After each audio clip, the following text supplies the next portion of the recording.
In Mark chapter 10, verses 17 through 31, we see Jesus have a conversation with a rich young ruler. This young man comes up to Jesus and he says, "Master, what must I do to follow you? I've kept all of these commandments. I've upheld the law." And Jesus says, I see that you've done good to uphold the law, but there's this one thing that you lack. Go and sell all your possessions, give your money to the poor, and then come follow me. And this man walks away sad because he loved what he had in this world, and he just couldn't part with it. That was just too high of a cost. It was too much of Jesus to ask. What is the one thing in your life that might cause you to stop and question, can I really follow Jesus? Do I really want to follow Jesus? What about my money? What about my house? What about the car I just bought? What about these relationships, these friendships in my life?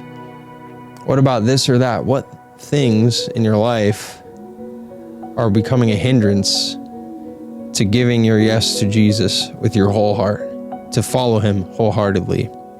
See, Jesus is calling us to follow him with a faith that goes all in. He's not calling us to continue to hold on to things of this world or to be 1 foot in and 1 foot out, but he's calling us to an all or nothing kind of faith. See, when we're following Jesus, if you're not all in, if you're not ready to completely leave everything behind, leave this world behind to follow him, I think you're going to find yourself having a very hard time being who he's calling you to be and going where he's calling you to go. I think you're going to find your relationship with Jesus frustrating and possibly unfulfilling at times if you're also hoping to be able to hang on to worldly happiness, worldly success, worldly possessions. The two just can't mix. Jesus is always going to lead you to contrast your desire for the world and the things of this world. What's valuable in a relationship with Jesus is going to contrast what's valuable to the world.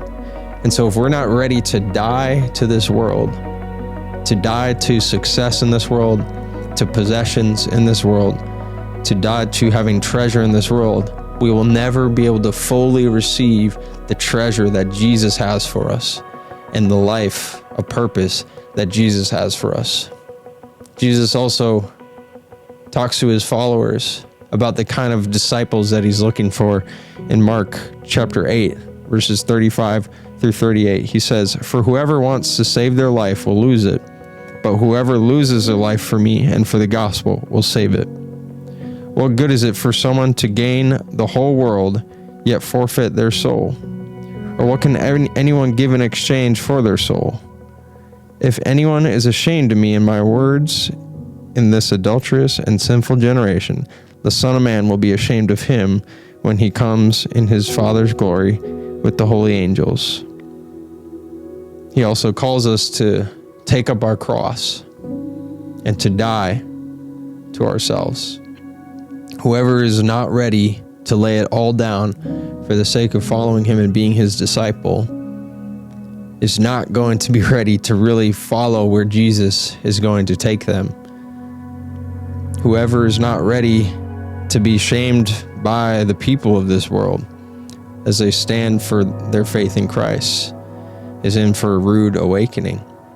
See, if we're not all in for Jesus, you're going to have a really hard time when people start to make fun of you, or when people start to take opportunities away from you because of your faith, or when you lose your spot at your job or on the team you play for in whatever sport you're in. When you start seeing following Jesus cost you, it's going to be really hard to keep going if you haven't come to a place in your heart where you're ready to say, I'm following Jesus, and there's no turning back. We have to cut off every other option in our life, Every other thing that we're pursuing, we need to put to the side to follow Jesus. And if we can do that, I think